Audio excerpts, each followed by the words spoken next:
अस्सलाम वालेकुम friends, this is Pathan Nazim and welcome to hello learning academy. Friends, इस session में हम महा टीटी 2017 में पूछे गए माहौलियाती मुताल्लिक़ के 10 अहम सवालात वज़ाहत के साथ देखेंगे। लिहाजा जैसे कि आप सब जानते हैं कि 23 नवंबर को आपका इम्तिहान कंडक्ट होगा। इसी को मद्देनज़र रखते हुए हेलो लर्निंग एकेडमी पर न्यू बैच स्टार्ट की गई है, जिसमें आपको डेली वीडियो लेक्चर्स मिलेंगे, PDF नोट्स आपको अवेलेबल किए जाएंगे। उसके साथ आपको 4000 plus MCQs and PYQs practice के लिए दिए जाएंगे, जिसके ज़रिए आपकी अच्छे से स्टडी होंगी और प्रीवियस ईयर क्वेश्चन पेपर्स भी आपको प्रोवाइड किए जाएंगे, विद आंसर की आपको दिए जाएंगे। तो फ्रेंड्स, एक पेपर की फीस 499 है और अगर आप दोनों पेपर ज्वाइन करते हो तो 799 इसकी फीस है। तो फ्रेंड्स, जितने भी लेक्चर्स अब तक के हुए हैं, यानी कि गुज़िश्ता जितनी भी जो है तो क्लासेस हुई, वो आपको रिकॉर्डेड फॉर्मेट में अवेलेबल हो जाएंगी, ताकि आपका कोई भी नुकसान ना हो। तो फ्रेंड्स, जो भी इंटरेस्टेड है, नीचे दिए गए नंबर पर कॉन्टैक्ट कीजिए और कोर्स को ज्वाइन कीजिए। तो वक्त को ज़ाया ना करते हुए चलते हम क्वेश्चन की तरफ। फ्रेंड्स, क्वेश्चन है कि कम से कम 17 और ज़्यादा से ज़्यादा 38 अराकीन किस मकामी इंतज़ामी इदारे में होते हैं? नंबर 1 ग्राम पंचायत, नंबर 2 नंबर 1 नगर पंचायत, नंबर 2 ग्राम पंचायत, नंबर 3 पंचायत समिति और नंबर 4 नगर परिषद। तो फ्रेंड्स, इस क्वेश्चन का राइट आंसर है ऑप्शन नंबर लास्ट, नगर परिषद में। लिहाजा 17 कम से कम 17 और ज़्यादा से ज़्यादा 38 अराकीन होते हैं, 38 जो है तो मेंबरान होते हैं।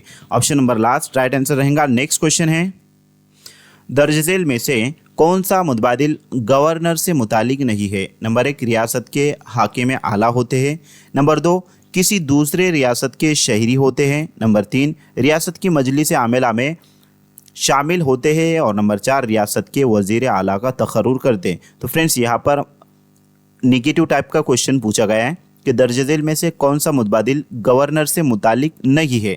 तो फ्रेंड्स, रियासत के हाकिम आला होते हैं, तो ये जो ऑप्शन रहेगा, लिहाजा वो रियासत के हाकिम आला होते हैं। नंबर 2 है किसी दूसरी रियासत के शहरी होते हैं, तो दुरुस्त बात है कि वो जो है तो आउट ऑफ स्टेट के होते हैं, यानी कि उस स्टेट के गवर्नर नहीं होते हैं, अदर स्टेट के जो है तो गवर्नर यानी कि शहरी होते हैं। नंबर 3 है रियासत की मजलिस आमिला में शामिल होते हैं। तो फ्रेंड्स, नंबर 3 जो है, लिहाजा वो रियासत के मजलिस आमिला में भी शामिल होते हैं। नंबर 4 है रियासत के वज़ीर आला का तकर्रुर करते हैं। तो फ्रेंड्स, ये जो ऑप्शन है ये रॉन्ग है कि रियासत के वज़ीर आला का तकर्रुर गवर्नर नहीं करते हैं। इस वास्ते option number last right answer रहेगा। नेक्स्ट क्वेश्चन है कि दर्ज झेल में से कौन सी शय में रेशे नहीं होते? यानी कि ये रेशेदार अशिया, जो अनाज और हमारी खुराक, इस ताल्लुक़ से जमात पंजुम में जो सबक हैं, ये जमात पंजुम का EVS का जो फर्स्ट पार्ट से फर्स्ट पार्ट में से क्वेश्चन पूछा गया है। माहौलियाती मुताल्ला ये जो किताब है, इसमें से जो तो क्वेश्चन आया है। लिहाजा नंबर 1 पत्ते वाली सब्जियों का सूप। तो फ्रेंड्स, ये भी निगेटिव टाइप का क्वेश्चन है, रेशेदार नहीं होते। इस तरीके से पूछा गया है कि दर्ज झेल में से कौन सी शय रेशेदार नहीं है?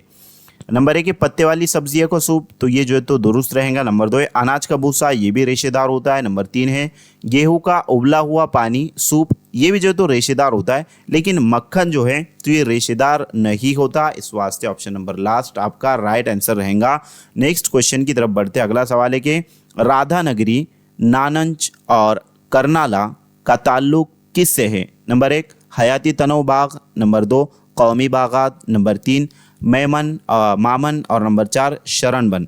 तो फ्रेंड्स, इस क्वेश्चन का राइट आंसर है मामन, यानी कि राधानगरी, नानंज और करनाला का ताल्लुक जो है तो मामन से, ये जंगलात ही होते हैं, लिहाजा उनको मामन नाम दिया जाता है। जहाँ पर मुख्तलिफ जंगली जानवर होते हैं, परिंदे चरिंदे होते हैं, तो उनके लिए जो है तो ये जंगलात यानी कि वो वहाँ पर बसते, इस वास्ते उसको मामन कहा जाता है। नेक्स्ट क्वेश्चन की तरफ बढ़ते। अगला सवाल है कि महाराष्ट्र के सतपुड़ा पहाड़ी सिलसिलों में पाए जाने वाली अहम आदिवासी जमातों की जोड़ी कौन सी है, जो कि सतपुड़ा पहाड़ी इलाकों में पाई जाती है? नंबर 1 है दारी भील, नंबर 2 है खेल कोरकू, नंबर 2 है यहाँ पर जो तो भील कोरकू है, और नंबर 3 है कोरकू कानकारी, और नंबर 4 है काटकारी है वो, और नंबर 4 है काटकारी और वारली। तो फ्रेंड्स, इस क्वेश्चन का करेक्ट आंसर है ऑप्शन नंबर 2 भील और कोरकू, ये जो है तो सतपुड़ा पहाड़ी सिलसिलों में पाए जाने वाली अहम आदिवासी जमातों की जोड़ी है। भील और कोरकू जो है तो वहाँ पर पाए जाते हैं। यहाँ पर ये भील है, ना कि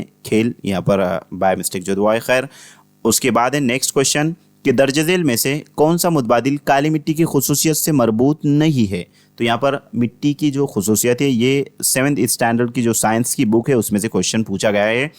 ये मिट्टी ग्रेनाइट और नीस चट्टानों की फरसुदगी से तैयार होती है।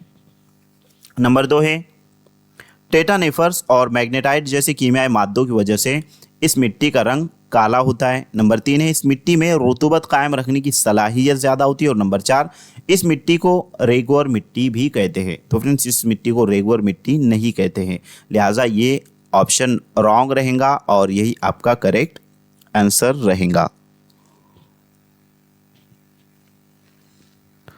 दर्ज झेल में से कौन सा मुतबादिल काली मिट्टी की खुसूसियत से मरबूत नहीं है।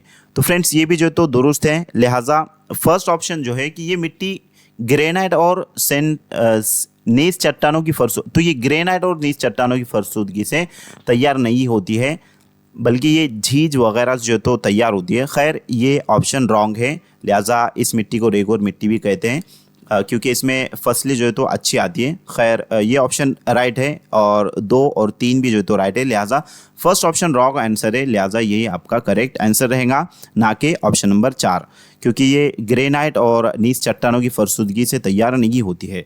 इस वास्ते option number first right answer रहेगा। नेक्स्ट क्वेश्चन है कि महाराष्ट्र में आबपाशी के तनाजिर में आमतौर पर आबपाशी के ज़राए के इस्तेमाल के मुताबिक सही चढ़ती तरतीब जाहिर करने वाला मुतबादिल कौन सा है। नंबर 1 उठाव आबपाशी, तालाब, कुआं और नहर। नंबर 2 उठाव आबपाशी, तालाब, नहर और कुआं। और नंबर 3 तालाब, उठाव आबपाशी, नहर और कुआं। और नंबर 4 तालाब, उठाव आबपाशी, कुआं और नहर। तो फ्रेंड्स महाराष्ट्र में आबपाशी की तनाजिर से रिलेटेड क्वेश्चन पूछा गया है, लिहाजा इस क्वेश्चन का राइट आंसर रहेगा ऑप्शन नंबर 2 उठाव आबपाशी, तालाब, नहर और कुआं, जो कि चढ़ती तरतीब में जाहिर करने वाला मुतबादिल बतलाया गया है। तो उठाव आबपाशी, तालाब, नहर और कुआं ये जो है तो चढ़ती तरतीब में रहेगा। नेक्स्ट क्वेश्चन है दर्ज झेल में से अर्जुल बलद और तुलुल बलद की खुसूसियत जाहिर करने वाला मुतबादिल कौन सा है। नंबर 1 0 दर्जा अर्जुल बलद यानी खुतुब शुमाली। नंबर 2 बुनियादी तुलुल बलद से मुराद दायरा निसफुन नहार। नंबर 3 खुतूत अर्जुल बलद की लंबाई मसावी और खुतूत तुलुल बलद की लंबाई गैर मसावी होती है। और नंबर 4 खुतूत अर्जुल बलद की लंबाई गैर मसावी और खुतूत तुलुल बलद की लंबाई मसावी होती है। तो फ्रेंड्स इस क्वेश्चन का करेक्ट आंसर रहेगा ऑप्शन नंबर लास्ट के खुतूत अर्जुल बलद की लंबाई गैर मसावी और खुतूत तुलुल बलद की लंबाई मसावी होती है। नेक्स्ट क्वेश्चन की तरफ बढ़ते अगला सवाल है कि दिंडकारनिया किस इलाके को कहते हैं। दिंडकारनिया जो तो किस इलाके को कहते हैं। नंबर 1 छत्तीसगढ़ का जुनूबी हिस्सा और उड़ीसा का जुनूबी मगरबी हिस्सा। नंबर 2 है छत्तीसगढ़ का वस्ती हिस्सा और उड़ीसा का मगरबी हिस्सा। नंबर 3 है कर्नाटक की सतह मुर्तफा। और नंबर 4 है गुजरात की पहाड़ियाँ। तो फ्रेंड्स इस क्वेश्चन का राइट आंसर रहेगा ऑप्शन नंबर फर्स्ट छत्तीसगढ़ का जुनूबी हिस्सा और उड़ीसा का जुनूब मगरबी हिस्सा, इसको जो है तो दिंडकारनिया कहते हैं। नेक्स्ट क्वेश्चन है अमीक काश्तकारी से मुतालिक मुतबादिल कौन सा है। नंबर 1 अलिफ है कम रकबे का खेत। बे है मशीनों का महदूद इस्तेमाल। और जिम है इंसानी ताकत का कम से कम इस्तेमाल।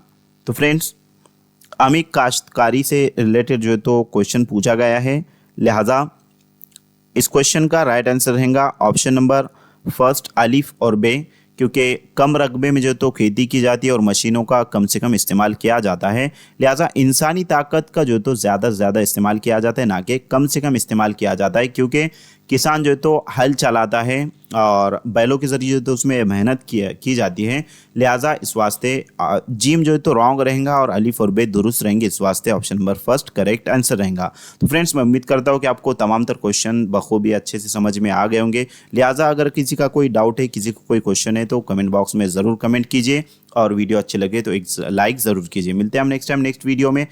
आज के लिए इतना काफ़ी है। Thank you for watching and listening my video. Thank you very much Indeed for your cooperation and have a nice day.